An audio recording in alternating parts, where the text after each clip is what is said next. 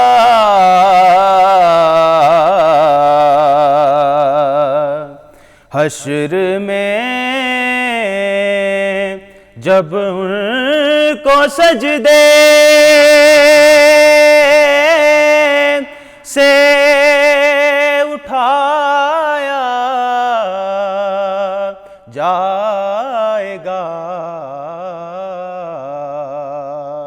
ہم گناہگاروں کے بگڑے کو بنایا جائے گا،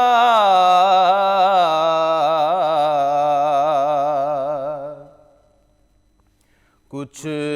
تو ان کی جنبشیں لب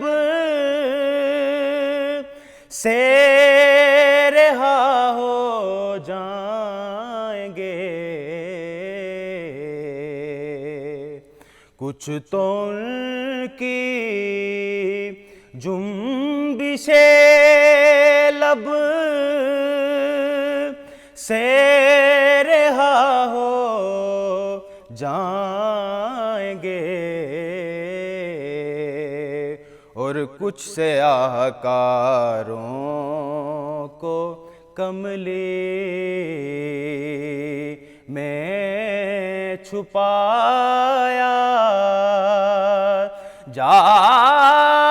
جائے گا،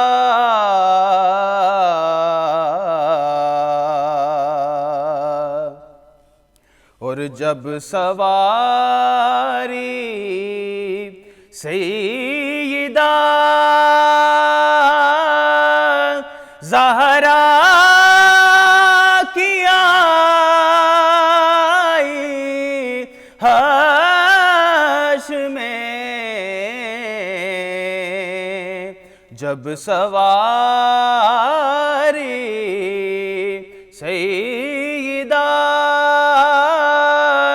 زہرا کی آئی حشر میں، حکم دے کر سب کی نظروں کو جھکایا جائے گا،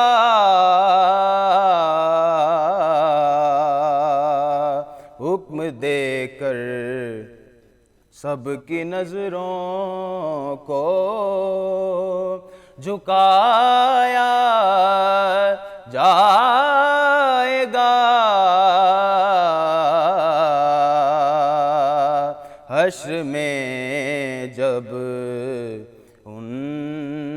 کو سجدے۔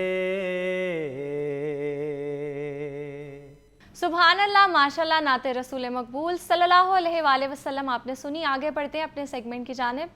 اور کائنات کی تاریخ گواہ ہے کہ جب فاتح شہروں میں داخل ہوتے ہیں تو بستیاں اجاڑ دیتے ہیں، لیکن قربان جائیے تاریخ انسانیت کے ان سب سے بڑے فاتح پر جو جب مکہ میں داخل ہوئے تو سر مبارک عاجزی سے جھکا ہوا تھا اور زبان پر بدلے کی بجائے معافی کا اعلان تھا۔ فتح مکہ محض ایک جغرافیائی فتح نہیں تھی، بلکہ یہ وہ لمحہ تھا جب حق کا سورج طلوع ہوا اور باطل کی سیاہی ہمیشہ کے لیے چھٹ گئی۔ یہ صبر کا ثمر تھا جو تپتی ریت پر سجدے کر کے حاصل کیا گیا۔ یہ ان آنسوؤں کا جواب تھا جو ہجرت کی شب مکہ کو الوداع کہتے ہوئے نکلے تھے۔ آج ہم اس دن کی یاد تازہ کریں گے جب بیت اللہ کے در و دیوار نے اپنے حقیقی وارثوں کا استقبال کیا، جب 10,000 جانثاروں کی تکبیروں سے مکہ کی وادیاں گونج اٹھیں، اور جب دشمن یہ سوچ کر کانپ رہے تھے کہ آج گردنیں اڑائی جائیں گی، تب رحمت عالم صلی اللہ علیہ وآلہ وسلم نے اپنی چادر رحمت پھیلا کر فرمایا، آج تم پر کوئی گرفت نہیں، تم سب آزاد ہو۔ آئیے آج کے اس ایمان افروز سیگمنٹ میں ہم اس تاریخ ساز مارکے کے بارے میں جانتے ہیں کہ کیسے مکہ کی سنگلاخ وادیوں نے نفرت کے بتوں کو توڑنے اور محبت کے دین کو پنپتے دیکھا۔ اور اس حوالے سے بات کرنے کے لیے میرے ساتھ موجود ہیں اسلامک اسکالر مفتی بہرام شاہد اور ساتھ ساتھ سیرت اسکالر ڈاکٹر پیر طارق شریف زادہ صاحب۔ السلام علیکم، کیسے ہیں آپ؟ اچھا مفتی صاحب، یہ بتائیں کہ فتح مکہ کے پس منظر میں کون سے اہم فیکٹرز تھے، کون سے میجر کازز تھے؟ بسم اللہ الرحمن الرحیم، نحمدہ ونصلی ونسلم علی رسولہ الکریم۔ فتح مکہ کے اگر ہم اسباب کو دیکھیں، محرکات کو دیکھیں، اس کے پیچھے جو واقعات ہیں ان کو دیکھیں، تو فتح مکہ کے اسباب کا آغاز اسی روز ہو رہا ہے جس دن نبی آخر الزماں صلی اللہ علیہ وآلہ وسلم جو ہیں یہ اعلان کر رہے ہیں کہ کہیں اللہ آپ سے فرما رہا ہے قل هو اللہ احد، اے محبوب آپ اعلان فرما دیجئے کہ وہ جو اللہ ہے وہ ایک ہے۔ اسی دن سے فتح مکہ کے حقیقی اسباب کا آغاز ہو رہا ہے، کیونکہ وہ معاشرہ، وہ لوگ جو آپ کو صادق اور امین کے لقب سے یاد کرتے ہیں، مکہ کے وہ لوگ جو اپنی امانتیں آپ کے سپرد رکھتے ہیں، جن کا ماننا یہ ہے کہ کردار میں، گفتار میں، حتیٰ کہ سیرت اور صورت میں آپ کا ثانی کوئی نہیں ہے، وہ سارے آپ کی مخالفت پہ اتر آتے ہیں۔ جو عزیز ترین رشتہ دار ہیں وہ خونی دشمنی میں اپنی رشتہ داری کو تبدیل کر رہے ہیں، اور اسی وقت اسلام کے خلاف سازشوں کا آغاز ہو رہا ہے۔ اور نبی آخر الزماں صلی اللہ علیہ وآلہ وسلم کو 13 سالہ مکی دور کے اندر طرح طرح کی مصیبتوں کا سامنا کرنا پڑ رہا ہے۔ آپ کے کلمہ پڑھنے والوں کو کبھی تپتے صحراؤں پہ لٹایا جا رہا ہے، کبھی کسی کو بے دردی سے شہید کیا جا رہا ہے، کبھی کسی پر ظلم و ستم کے کیا پہاڑ جو ہیں وہ ڈالے جا رہے ہیں، کبھی یعنی کہ وجہ ہی کوئی نہیں ہے بغیر وجہ کے، فقط وجہ یہی کہ انہوں نے اللہ کو پکارا، بس اس وجہ سے ان کو تختہ دار بنایا جا رہا ہے، تختہ مشق پہ ان کو رکھا جا رہا ہے۔ لیکن نبی آخر الزماں صلی اللہ علیہ وآلہ وسلم اللہ کی رضا پہ راضی ہیں، اللہ کے احکام کے آگے سر تسلیم خم کیا ہوا، اللہ کے ہی حکم سے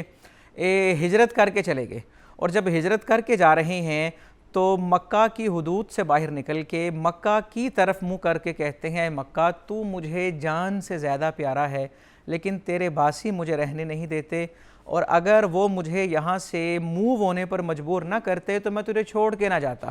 المختصر یہ کہ حضور صلی اللہ علیہ وآلہ وسلم نے مدینہ شریف کے اندر پھر اپنی ریاست کو قائم کیا، آپ کے نام لیوا کثیر ہوئے، فتوحات کا سلسلہ جاری رہا، اور اس کا جو خاص محرک، خاص سبب، خاص وجہ ایک معاہدہ جو ہے اس کی شکنی بنی۔ ایک معاہدہ ہوا صلح حدیبیہ جس کو کہتے ہیں، اہل اسلام اور کفار مکہ کے درمیان حدیبیہ کے مقام پر، کیونکہ یہاں سے حضور علیہ الصلوۃ والسلام کے ہمراہ میں وہ قافلہ جو مدینہ سے چلتا ہے 1400 صحابہ کرام پر مشتمل، وہ عمرہ کرنے جا رہے ہیں، لیکن کفار عمرہ نہیں کرنے دے رہے، اور کفار نے آ کر اس قافلے کو روکا۔ المختصر یہ کہ وہاں پر ایک معاہدہ ہوا، اور اس معاہدے کو اللہ فتح مبین کہہ رہا ہے۔ اب اس معاہدے کی ظاہراً جو شکیں ہیں وہ تو اسلام کے خلاف نظر آ رہی تھی، مسلمانوں کو اپنے خلاف، لیکن اسی کے اندر حکمت تھی اور اسی کے اندر دانائی تھی، اور اسی کو اللہ نے فتح مبین کہا۔ اور 2 سال کے بعد، چونکہ 6 ہجری میں وہ معاہدہ ہوتا ہے، اور 8 ہجری میں مکہ جو ہے وہ فتح ہو رہا ہے، اور اس کے بعد لوگوں نے دیکھا کہ حضور علیہ الصلوۃ والسلام کی اطاعت میں جو معاہدہ کیا گیا تھا، اللہ نے اسے کس طرح پائے تکمیل تک پہنچایا اور اسے اس فتح مبین کا سبب بنایا۔ اور فتح مکہ یہ وہ فتح ہے جو فتح ہونے سے کئی مہینے پہلے قرآن میں جس کی مبارک دے دی گئی، اور جسے اللہ فتح مبین قرار دے رہا ہے، اور کفار کی جانب سے ہی وہ وعدہ توڑا گیا، ان کی طرف سے ہی عہد شکنی ہوئی، اور نبی اکرم صلی اللہ علیہ وآلہ وسلم نے کفار مکہ کو یہ بات کہی کہ آپ نے چونکہ وعدہ توڑا ہے، خلاف ورزی کی ہے، کیونکہ اس وعدے کے اندر جو چیزیں شامل تھیں وہ یہ تھا کہ قبائل جو ہیں، قریش کے قبیلے جو ہیں، وہ جس کے ساتھ چاہیں اتحاد کر سکتے ہیں۔ تو ایک قبیلہ مسلمانوں کے ساتھ ہو گیا، ایک کفار کے ساتھ ہو گیا، تو الخیر ایک قبیلے کی شاخ نے دوسرے پر حملہ کیا، ان کے لوگوں کو قتل کیا، تو نبی اکرم صلی اللہ علیہ وآلہ وسلم نے کفار مکہ کو کہا کہ یا تو مقتولین کا خون بہا ادا کیا جائے، دیت دی جائے، یا پھر جس قبیلے نے حملہ کیا ہے ان لوگوں سے آپ دستبردار ہو جائیں، یا پھر اپنے معاہدے کو توڑ دیں۔ تو کفاران مکہ نے اپنے غرور اور تکبر کے اندر یہ بات گوارا کی کہ ہم اس معاہدے کو تو توڑیں گے لیکن ہم کسی بھی صورت باقی چیزوں پر آمادہ نہیں ہوں گے، اور انہوں نے خود اپنے معاہدے کو توڑا، اور ان کا معاہدہ توڑنا ان کی ہزیمت اور ان کی رسوائی کا سبب بنا۔ اچھا ڈاکٹر صاحب یہ بتائیں کہ جو صلح حدیبیہ کا معاہدہ تھا وہ کیسے اس کی بنیاد بنا، فتح مکہ کی بنیاد؟ بسم رب محمد کریم علیہ الصلوۃ والتسلیم۔ سب سے پہلے تو یادآوری کا شکریہ، اور یقیناً رمضان المبارک کے عظیم المرتبت جو واقعات جن کی نسبت اور تعلق سے رمضان المبارک جو ہے وہ اس کا ایک منفرد حوالہ ہمیشہ کے لیے یاد رہتا ہے، اور ایک خوشگوار احساس پوری امت مسلمہ کے لیے ان کے دلوں میں جاگزی ہونے کا سبب بنتا ہے۔ وہ ان میں سے ایک واقعہ جو ہے وہ فتح مکہ کا ہے۔ یعنی ہم جانتے ہیں کہ سرکار ختمی مرتبہ صلی اللہ علیہ وسلم نے 13 برس تک مکہ المکرمہ کے اندر اصحاب رسول کی معیت میں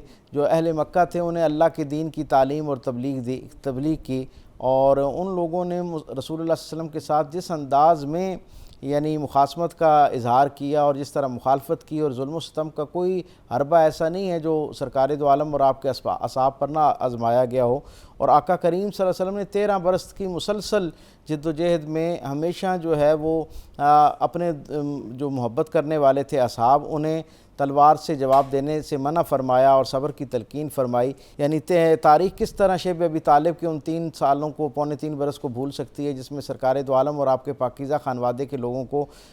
کس طرح کی اذیتوں کا سامنا کرنا پڑا، لیکن صبر ہے کہ اس کی مثال جو ہے وہ تاریخ پیش کرنے سے قاصر ہے۔ اور پھر سرکار دو عالم مکہ المکرمہ سے اللہ کے حکم کے ساتھ مدینہ طیبہ ہجرت فرما جاتے ہیں، اور یہاں پر بھی آزمائش اور ابتلاء کا سلسلہ جاری رہتا ہے۔ مشرکین مکہ جو ہیں وہ آپ صلی اللہ علیہ وسلم اور آپ کے محبت کرنے والوں کی جان کے درپے رہتے ہیں، اور بار بار حملہ آور ہوتے ہیں، اور باضابطہ طور پر 3 دفعہ تو میدان عمل کے اندر تلوار کے ساتھ سرکار دو عالم صلی اللہ علیہ وسلم کا مقابلہ کرنے کے لیے مدینے پر چڑھائی کرتے ہیں، اور بدر اور احد اور پھر اس کے بعد خندق کا معرکہ ہوتا ہے۔ اور اس کے بعد یہ اہم واقعہ جس کی طرف آپ نے توجہ دلائی صلح حدیبیہ والا، اس کا معاملہ ہوتا ہے رسول اللہ صلی اللہ علیہ وسلم خندق سے جب یہ واپس پلٹتے ہیں تو پروردگار عالم کی طرف سے سرکار دو عالم صلی اللہ علیہ وسلم کے قلب اطہر پر یہ بشارت کا نزول ہوتا ہے کہ اب یہ دوبارہ آپ پر حملہ آور ان معنوں میں نہیں ہو سکیں گے۔ رسول اللہ صلی اللہ علیہ وسلم نے یہ اپنے اصحاب کو یہ خبر سنا دی تھی، اور پھر اس کے بعد اگلے برس یعنی چھٹا برس جو تھا مدینہ طیبہ کے اندر، رسول اللہ صلی اللہ علیہ وسلم کو خواب کے اندر مدینہ طیبہ آنے کے چھٹے برس یہ بشارت دی گئی کہ آپ صلی اللہ علیہ وسلم نے خواب میں دیکھا کہ آپ مکہ المکرمہ میں جو اپنے اصحاب کے ساتھ حج کے لیے، عمرے کے لیے جو ہے وہ تشریف لے گئے ہیں، اور حضور نے یہ خوشخبری اصحاب کو بتائی اور کہا کہ اس کی تعبیر یہ ہے کہ ہم یہاں سے عمرے کے لیے رخت سفر باندھتے ہیں۔ تاریخ بتاتی ہے کہ 1400 اصحاب کی معیت میں سرکار دو عالم صلح حدیبیہ کے لیے تشریف لے جاتے ہیں عمرے کے لیے، اور پھر عالم یہ ہوتا ہے کہ سرکار ختمی مرتبہ صلی اللہ علیہ وسلم جب وہاں اس کے قریب پہنچتے ہیں تو اہل مکہ جو ہے انہیں ایک خدشہ لاحق ہو جاتا ہے، اور وہ آپ کا راستہ روکنے کے لیے آ جاتے ہیں، اور کچھ تو خون کے آثار بننا شروع ہو جاتے ہیں۔ اب سرکار دو عالم صلی اللہ علیہ وسلم تو کیونکہ خالصتاً عبادت کی نیت سے وہاں گئے تھے، اس لیے 1400 اصحاب تھے، اور ان کے پاس بھی صرف اپنی حفاظت کا جو ہے وہ اسلحہ موجود تھا۔ سرکار دو عالم نے انہیں کہا کہ ہم ایک نیک اور پاکیزہ ارادے کے ساتھ آئے ہیں، اس لیے ہمارا جنگ کا کوئی ارادہ نہیں ہے، ہمارا راستہ چھوڑ دیا جائے تاکہ ہم کعبۃ اللہ کی زیارت کر سکیں۔ لیکن طے یہ ہوا مختصراً یہ کہ پھر ایک معاہدہ طے ہوا کہ اس برس سرکار دو عالم اپنے اصحاب کے ساتھ واپس چلے جائیں گے، اور اگلے برس جو ہے وہ آنے کی گویا اجازت ہوگی، اور اگلے برس جو ہے وہ رسول اللہ صلی اللہ علیہ وسلم آ جائیں۔ اصحاب کے دل پر بھی یہ بڑا بوجھ تھا، کیونکہ عمرے کی نیت کے ساتھ، ارادوں کے ساتھ، حتیٰ کہ عمرے میں جانوروں کی ذبیحے کی ضرورت نہیں ہوتی لیکن اپنے جانوروں کو بھی ساتھ لے کر آئے۔ اور کیا عجیب منظرنامہ ہے کہ وہ لوگ جنہوں نے ایک طویل عرصے سے اپنے گھروں سے دوری اختیار کر رکھی تھی، وہ لوگ بھی مدینہ مکہ المکرمہ کی دہلیز سے واپس پلٹے، سرکار دو عالم صلی اللہ علیہ وسلم کے فرمان کی روشنی میں صلح حدیبیہ کے نتیجے میں اور واپس آئے۔ اللہ رب العزت نے صلح حدیبیہ کی برکت سے یہ ایک عظیم الشان جو ہے وہ منظر مسلمانوں کو دکھایا کہ ہجرت کے 8ویں سال سرکار دو عالم صلی اللہ علیہ وسلم جب مدینہ طیبہ سے مکہ المکرمہ کی طرف نکلے، اہل مکہ کی وہ جو معاہدے کی خلاف ورزی تھی اس کے نتیجے میں سرکار دو عالم صلی اللہ علیہ وسلم جب اپنے اصحاب کے ساتھ مدینہ طیبہ سے نکل رہے تھے نا، تو وہ صلح حدیبیہ والا قافلہ جو 1400 افراد پر مشتمل تھا اب وہ 10,000 سے زائد افراد پر مشتمل ہو چکا تھا، اور ایک روایت کے مطابق تو 2,000 کے قریب لوگ جو ہیں وہ راستے میں سے اس قافلے کے حصہ بن گئے۔ اچھا مفتی صاحب، آپ سے میں پوچھوں گی کہ فتح مکہ کے دوران جو فوجی حکمت عملی تھی وہ آپ صلی اللہ علیہ وآلہ وسلم نے کیسے ترتیب دی؟ جی بلا شبہ کوئی بھی کام جس کو خیر و عافیت کے ساتھ تکمیل تک پہنچانا ہو اس کے لیے حکمت عملی جو ہے وہ ریڑھ کی ہڈی رکھتی ہے، جو اسٹریٹجی اپنائی جاتی ہے، پلاننگ کی جاتی ہے، منصوبہ بندی کی جاتی ہے، مشاورت کی جاتی ہے، اسی مشاورت کی بیس پہ آگے چل کے انسان کے معاملات خیر و عافیت سے جاتے ہیں، اور اسی حکمت کو بنانے کا مقصد ہوتا ہے پلان اے تیار ہوتا ہے، پلان بی تیار ہوتا ہے، ہر ایک کی اپنی رائے شامل ہوتی ہے، تمام لوگوں کی آراء کا لحاظ رکھا جاتا ہے جس سے وہ موٹیویٹ بھی ہوتے ہیں اور ان کے اندر مزید حوصلہ جو ہے وہ پیدا ہوتا ہے۔ اور فتح مکہ کے حوالے سے حضور علیہ الصلوۃ والسلام نے تمام سے مشاورت کی، اور تمام سے مشاورت کر کے جو چیزیں طے ہوئیں وہ یہ تھا، سب سے بنیادی چیز اس کے اندر جنگی تیاری کے ساتھ، جنگی ساز و سامان تیار کرنے کے ساتھ سب سے بنیادی اور اہم چیز یہ تھی کہ یہ جو محاذ آرائی ہونے جا رہی ہے، یہ جو لشکر جائے گا جس نے مکہ کے اوپر پڑاؤ ڈالنا ہے، مکہ میں داخل ہونا ہے، اس کی ساری تیاری کو مخفی رکھا جائے گا۔ اس فتح کے اندر سب سے زیادہ حکمت عملی یہ نمایاں ہے، اور اسے مخفی اس لیے رکھا جائے گا تاکہ عین مکہ کے اوپر جب مر و زہران تک یہ قافلہ چلا جائے اور وہاں جا کر انہوں نے رات گزاری، رات بسر کی، اور کفار مکہ آخری رات مطلع ہوئے کہ مسلمانوں کی تو کثیر تعداد جو ہے وہ مکہ میں داخل ہونے لگی ہے، اسی چیز نے انہیں مروب کر دیا، ان کے حواس جو ہیں وہ باختہ ہو رہے ہیں۔ نبی اکرم صلی اللہ علیہ وآلہ وسلم کی حکمت عملی کے اندر اگر ہم آپ دیکھیں تو یہ چیز ہرگز نہیں ہے کہ جو آئے اسے مار دو، دشمنوں کا صفایا کر دیں، ان کو نیست و نابود کر دیں۔ حکمت عملی کے اندر اصل میں یہاں پر فتح جو ہے وہ سروں پر نہیں کی جا رہی، یہاں پر فتح جو ہے وہ دلوں پر کی جا رہی ہے، اور اسی لحاظ سے حکمت عملی کو تیار کیا جا رہا ہے۔ یہی وجہ ہے کہ جب مکہ کے اندر قافلہ داخل ہوتا ہے، چونکہ مکہ میں داخل ہونے سے پہلے ہی کچھ قبائل آئے، کچھ لوگ آئے، کلمہ پڑھ کر مسلمان ہو گئے، ان میں سے حضرت ابو سفیان بھی تھے جو اپنے ہمراہیوں کے ہاں آتے ہیں اور مر و زہران میں ہی کلمہ پڑھ کے مسلمان ہوتے ہیں۔ اچھا، انہوں نے ایک بات سنی کہ ایک صحابی جو ہیں وہ یہ نعرہ لگاتے ہیں الیوم یوم الملحمہ، کہ آج تو جنگ کا دن ہے، یعنی کہ اس کی تشریح میں جائیں کہ سارے جتنے ظلم و ستم انہوں نے کیے ان سب کا بدلہ آج ہو جائے گا۔ لیکن نبی آخر الزماں صلی اللہ علیہ وآلہ وسلم کے کانوں میں جب یہ آواز آتی ہے، آپ فرماتے ہیں نہیں، الیوم یوم المرحمہ، آج جنگ کا دن نہیں، آج رحمت کا دن ہے۔ کیا شاندار حکمت عملی ہے کہ فاتحانہ انداز میں داخل ہو رہے ہیں، سواری پہ سوار ہیں لیکن سر بلند ہونے کی بجائے جھکے ہوئے ہیں، تلواریں نیام کے اندر ہیں، اور وہاں آ کر جس انداز میں امن کا اعلان کیا جا رہا ہے، تاریخ میں اس سے پہلے ایسی مثال ہی نہیں ملتی۔ یہی وہ حکمت عملی تھی جس کے بعد اللہ فرما رہا ہے کہ آپ نے دیکھا کہ فوج در فوج لوگ جو ہیں وہ اسلام میں داخل ہو رہے ہیں۔ اچھا مفتی صاحب، یہ بتائیں کہ فتح مکہ کے موقع پر جو بدترین دشمن تھے نبی صلی اللہ علیہ وآلہ وسلم کے، ان کے ساتھ کیسا سلوک کیا گیا؟ جی بالکل اسی طرح جب بھی کسی علاقے کو فتح کیا جاتا ہے تو وہاں اس علاقے میں رہنے والے لوگوں کے ذہنوں میں یہی سوال بار بار گردش کر رہا ہوتا ہے کہ اب ہمارے ساتھ کیا سلوک کیا جائے گا، کیا معاملات ہوں گے۔ اور جب مکہ فتح ہوتا ہے تو ہر شخص کو اپنے ظلم و ستم یاد آ رہے ہیں، اور ہر شخص نے جس نے اپنی بساط کے مطابق جس پر جو ظلم ڈھایا اس کے سامنے وہ ساری پکچر چل رہی ہے، وہ ساری تصویر نظر آ رہی ہے، اور اسے اس کے بدلے میں خود کو وہ تختہ مشق پہ وہ دیکھ رہا ہے، اور وہ سارے اسی اب انتظار میں ہیں کہ بس ابھی ہمارے ساتھ انتقام لیا جائے گا۔ اور اسی اثناء میں نبی آخر الزماں صلی اللہ علیہ وآلہ وسلم آپ ان سے پوچھتے ہیں کہ بتاؤ تمہارے ساتھ کیا کیا جائے گا، یا تم کس سلوک کا مطالبہ کرتے ہو؟ تو اہل مکہ بیک زباں ہو کے جو بات کہتے ہیں وہ یہ کہتے ہیں کہ آپ اخن کریم ہیں، آپ بڑے کرم والے بھائی ہیں، آپ بڑے کرم والے کے بیٹے ہیں، آپ کی شان یہ ہے درگزر کرنا، آپ عفو و درگزر کرنے والے ہیں، اور آپ سے ہم آپ کی رحمت للعالمینی کا واسطہ دے کر حسن سلوک کا ہی مطالبہ کرتے ہیں، اور ہمارا یہی ذہن ہے کہ آپ ہمیں درگزر فرمائیں گے۔ اور حضور علیہ الصلوۃ والسلام نے جب یہ بات سنی تو آپ نے برملا اعلان کیا لا تثریب علیکم اليوم، کہ آج تم پر کوئی مواخذہ نہیں ہے، تم سب جو ہے وہ آزاد ہو۔ اور فتح مکہ کے موقع پہ صرف چند لوگ، گنتی کے چند لوگ تھے جنہیں اس وقت جو ہے قتل کیا گیا۔ کچھ لوگ تو وہ تھے جو اکرمہ کی قیادت میں ایک پہاڑ پہ چڑھ کے اس وقت بھی وہ سامنے آ رہے تھے، باز نہیں تھے آ رہے، چونکہ مکہ کے اندر جب داخل ہوتے ہیں تو ایک طرف حضرت خالد بن ولید چلے جاتے ہیں، ایک طرف حضرت زبیر بن العوام ہے، اور پیادہ لشکر کو حضرت عبیدہ بن جراح لے کے چل رہے ہیں، اور جو اس وقت بھی جس نے مخالفت کی تو وہاں اسے قتل کر دیا گیا، اور جس نے ہتھیار ڈال دیے، گھروں کے دروازے بند کر دیے، امن کا مطالبہ کیا، ان کے لیے امن کا اعلان ہوا۔ اور وہ شخص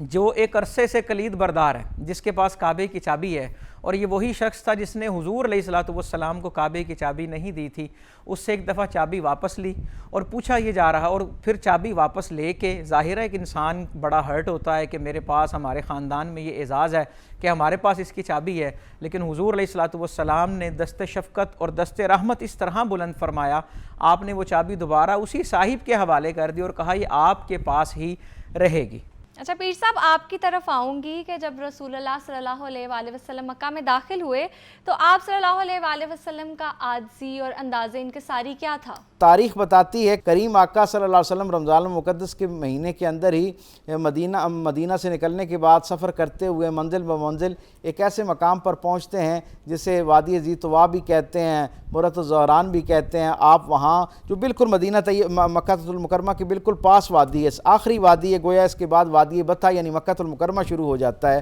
رسول اللہ صلی اللہ علیہ وسلم اپنے عصر کی نماز وہاں پڑھاتے ہیں، اور اصحاب بے چین ہیں کہ ہم کون سا وقت آئے کہ رات ہونے سے پہلے ہم مکے کے اندر داخل ہوں۔ میرے کریم آقا صلی اللہ علیہ وسلم کا اسوہ دیکھیے، آپ صلی اللہ علیہ وسلم کس انداز میں رحمت آثار اپنے مزاج کے مطابق جو ہے وہ اپنے اصحاب کو مخاطب کرتے ہیں۔ عصر کی نماز کے بعد حضور فرماتے ہیں کہ اسی وادی کے اندر جو ہے وہ دور دور خیمے لگا کے آپ لوگ لنگر انداز ہو جاؤ۔ اصحاب کہتے ہیں یا رسول اللہ ہمیں 8 برس ہو گئے، ہم میں سے بہت سے ایسے ہیں جنہیں اپنے گھر سے جدا ہوئے 8 سال ہو گئے ہیں، کچھ ایسے ہیں جن کو اپنے والدین سے ملے ہوئے 8 برس ہو گئے ہیں، اور کچھ ایسے ہیں جن کو اپنی بیوی بچوں یعنی اولاد سے ملے ہوئے جو 8 برس ہو گئے ہیں۔ اب تو چند قدم کی مسافت پر جو ہے وہ مکہ المکرمہ ہے، اگر آپ اجازت دیں تو ہم رات ہونے سے پہلے مکے میں داخل ہو سکتے ہیں۔ کریم آقا صلی اللہ علیہ وسلم کا جواب سنیے اور اس سے اندازہ لگائیے کہ یہ دین کس طرح اللہ کی ساری مخلوق کے لیے رحمت ہے۔ آقا کریم صلی اللہ علیہ وسلم نے ان کو مخاطب کر کے فرمایا، کہا کہ رات جو ہے وہ اپنے اندر ایک وحشت رکھتی ہے، اور جب ہم اس غلبے کے ساتھ اللہ کی نصرت کے ساتھ اس شہر مکہ کے اندر داخل ہوں گے تو لوگوں پر یہ وحشت جو ہے وہ کئی گنا ہو جائے گی۔ اس لیے میں یہ چاہتا ہوں، میں یہاں لوگوں کو جو ہے وہ وحشت زدہ کرنے کے لیے نہیں آ رہا،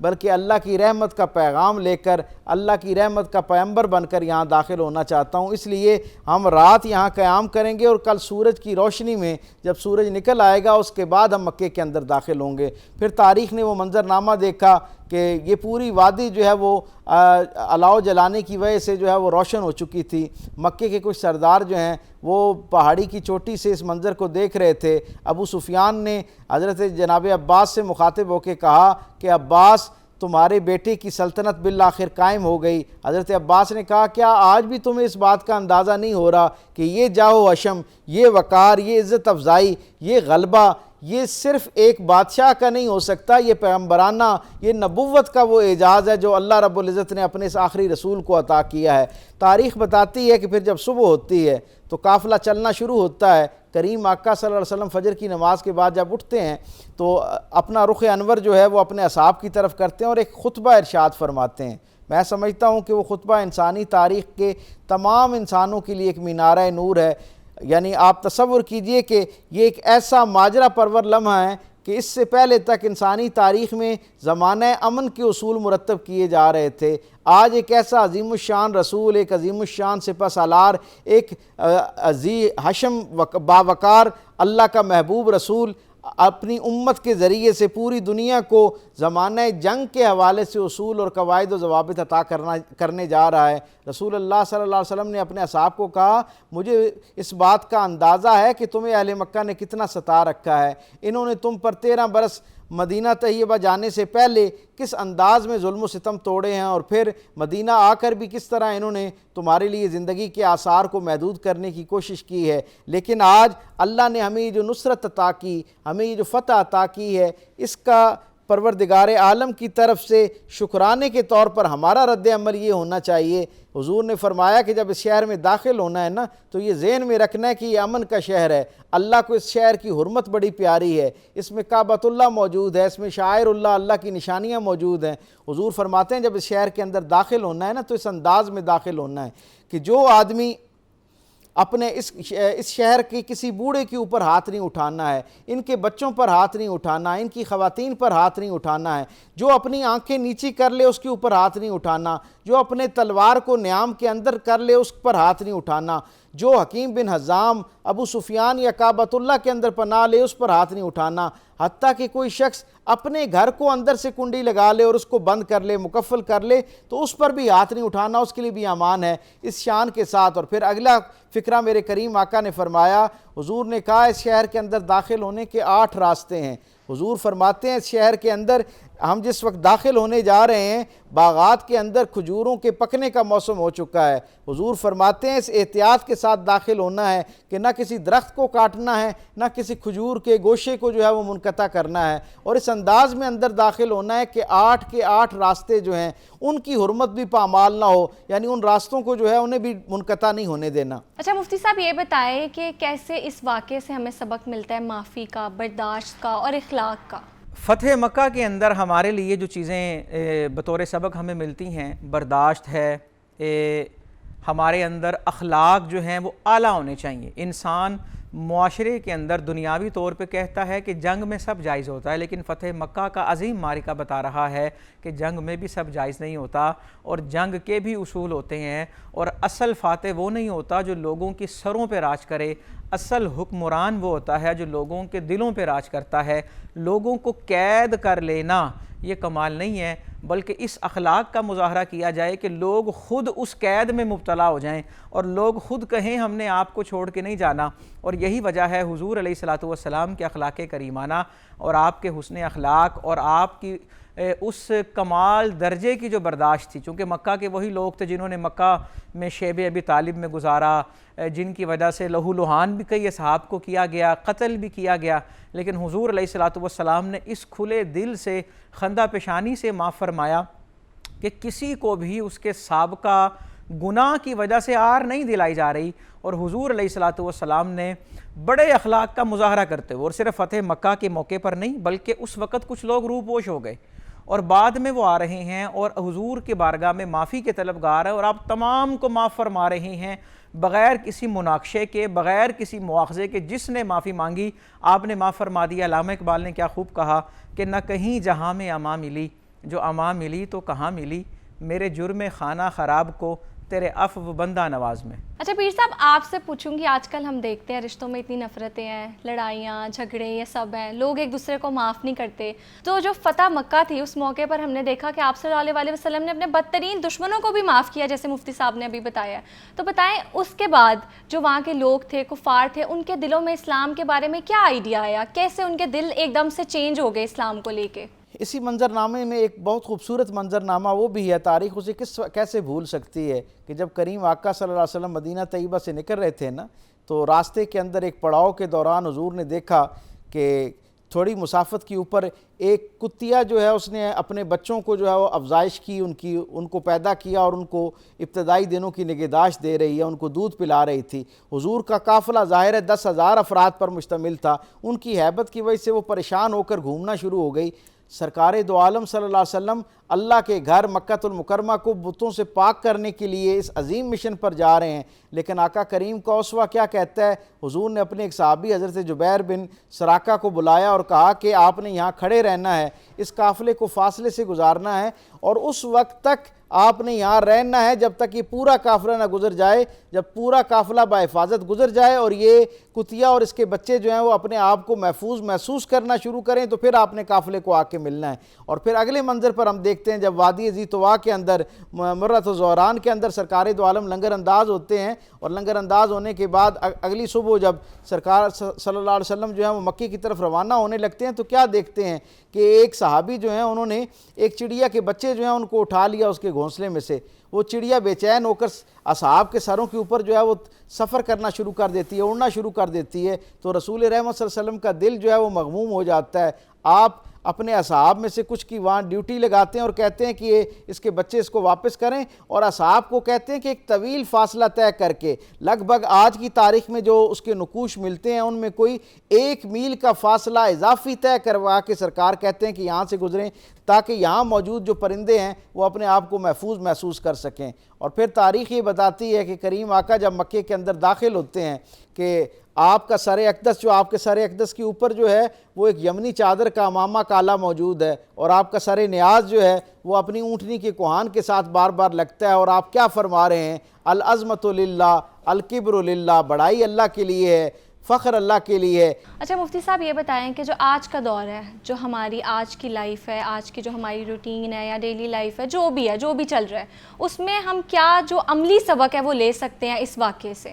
آج کے دور میں ہم سب فتح مکہ کو مد نظر رکھتے ہوئے بہت سی چیزیں سیکھ سکتے ہیں. نمبر 1 یہ کہ قائد کی اتباع کتنی ضروری ہے, کہ جن کے پیچھے کھڑے ہونا ہے, امام کو فالو کرنا ازحد ضروری ہے, اور امام کی حکمت عملی سمجھ آ رہی ہے یا نہیں آ رہی اسے دل و جان سے تسلیم کرنا ہے. اور تیسرے نمبر پہ آپس کی مشاورت بہت ضروری ہے. اور چوتھے نمبر پہ ہمیں یہ بات سمجھ آتی ہے کہ ضروری نہیں ہوتا کہ ہر مسئلے کا حل لڑائی ہی ہو, بعض اوقات مسئلے جو ہیں وہ لڑائی کے بغیر بھی حل ہو جاتے ہیں. اور یہاں سے ہمیں یہ بات سمجھ آ رہی ہے بڑا سپہ سالار وہ نہیں جس نے ہاتھ میں تلوار بلند کی ہو, بڑا سپہ سالار وہ بھی ہو سکتا ہے جس کی تلوار نیام میں ہے اور اس کا سر اتنا جھکا ہوا ہے کہ اونٹ کی کوہان سے لگ رہا ہے, اور جو اس انداز سے داخل نہیں ہو رہے کہ پہلے لوگ جیسے کہا کرتے تھے کہ عین المبارز کی صدائیں نہیں لگا رہے کہ ہمارے مقابل کا کوئی ہے تو سامنے آئے, بلکہ انتہائی عاجزی کا مظاہرہ کر رہے ہیں, اور زبان پر الحمدللہ اور اللہ کا شکر جو ہے وہ جاری ہے.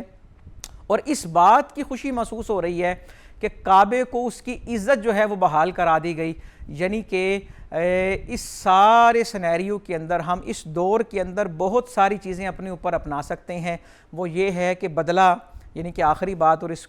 جو نتیجتاً میں عرض کرنا چاہ رہا ہوں وہ یہ ہے کہ ہم بدلہ تو بڑی جوش سے لیتے ہیں, انتقام بڑے جوش سے لیتے ہیں, انا کے مسئلے کے اندر ہم ایڑی چوٹی کا زور لگا دیتے ہیں, لیکن جس چیز پر زور لگانا ہے, جس چیز پر کوششیں صرف ہونی ہیں وہ یہ ہے کہ معاف کر دیا جائے. بدلہ لے کر ہم اپنے نفس کو تسکین دیتے ہیں, لیکن کبھی ہم معاف کر کے دیکھیں کہ نفس کو کتنی تسکین ملتی ہے. آل رائٹ, تو فتح مکہ کے حوالے سے بات ہو رہی تھی, اس کی تاریخ پہ بات کی ہے. اس حوالے سے, اس واقعے سے ہم کیا سیکھ سکتے ہیں, آج ہمیں کیا سبق ملتا ہے, اور کیسے ہم اپنی لائف میں برداشت کو, اخلاق کو, ان ساری چیزوں کو پریکٹس کر سکتے ہیں, اس حوالے سے بھی ہم نے بات کی ہے. میرے ساتھ مفتی بہرام شاہد موجود تھے, ساتھ ساتھ ڈاکٹر پیر طارق شریف زادہ صاحب. بہت شکریہ آپ دونوں کا.